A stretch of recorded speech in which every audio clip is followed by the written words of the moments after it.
Could you run us through the market performance at your end? Well, the market was rather mixed, but on average, most stocks are still coming down, and I think that probably is related to the environment that is prevailing currently, and perhaps moving forward, for lack of better news, we might just see the trend continuing. Perhaps at some point and then we might get a small bull run. But for now, market is still down. We had a cooperative bank out with results. It said earnings per share for the period increased by 21% to 1.3 shillings. Really high interest income, which jumped by nearly 1/3% to 11.3 billion shillings, really driving growth in the company. Yeah, I think cooperative banks' results are quite impressive. They did not fail to impress the market. And I think well, they are still going to continue enjoying higher profits, especially in the current environment of higher interest rates. And I think perhaps one of the things that was on their side was that phenomenal growth in their loan book and contributing quite significantly to their interest income from lending. So yeah, Coop I think is expected to continue doing well moving forward. Looking at the other banks, we're also seeing similar trends coming through given that interest income jump. Are you forecasting the same for the other banks as well? I think the trend is likely to remain the same even for the other banks. And even moving forward, I mean, they have grown their loan books quite substantially.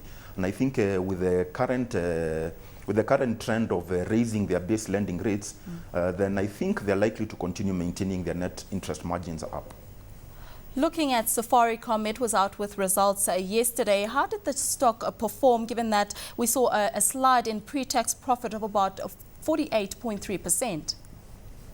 Well, the general expectation was the market had already started factoring in the results, and this was mainly on the back of the very, very steep or the very, very harsh price wars that were started sometime last year.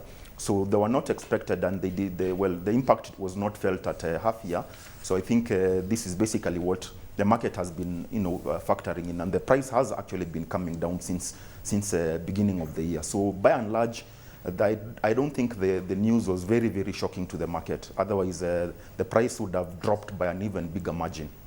We look at TransCentury. That stock ended flat at 30 shillings. It came out with a cautionary that it is to invest in a company called Ofcon Limited. Good news for the company, would you think? Definitely, that's very, very good news, and I think it's also welcome to investors, especially given the current environment where there's not a shortage of bad news. So I think on the corporate front, that's definitely a very, very good move in terms of also diversifying the operations away from Kenya. Just reducing the country risk, so to speak. So yeah, by and large, I think that's going to be a very, very good move for them and for their shareholders as well.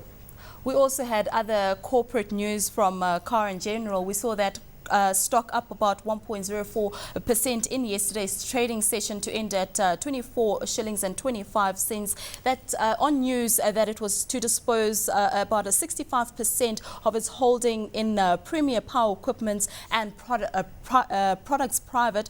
What will this disposal mean for the company going forward?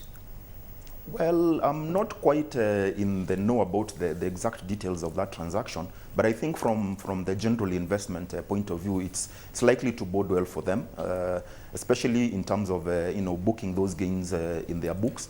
So we should expect the price to continue moving up, especially bearing in mind that their year ends in September, and they are probably expected to be announcing any time within the current season. And looking at Mumia Sugar, we saw that stock falling back about 10.16% in Monday's trading session, given that it went ex-dividend. What was performance like on that stock today? Mumias was by and large, well, it was also on the downward trend.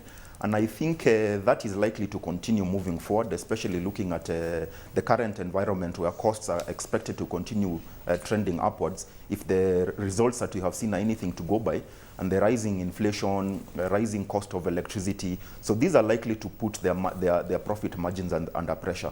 So it might probably not be expected to continue going up in price. Now, if we shift gears a bit and look at the Kenyan shillings continuing to extend gains, reaching a fresh 7-week high against the dollar, we saw the central bank really increasing its lending rates by about 550 basis points to 16.5% last week, really in a move to help curb that weakening shilling. Do you expect further strength to come through for the shilling going forward? I think we should expect the shilling to continue getting strong, and this is more or less in line with inflows. We saw remittances being very, very steady, also from the usual exports. But I think by and large what could actually be pushing it also is the tightening, the recent tightening by the Central Bank of Kenya. And conditions are quite tight right now in the money market, and I think the tightening of the shilling and very attractive interest rates are likely to continue pushing the shilling even higher.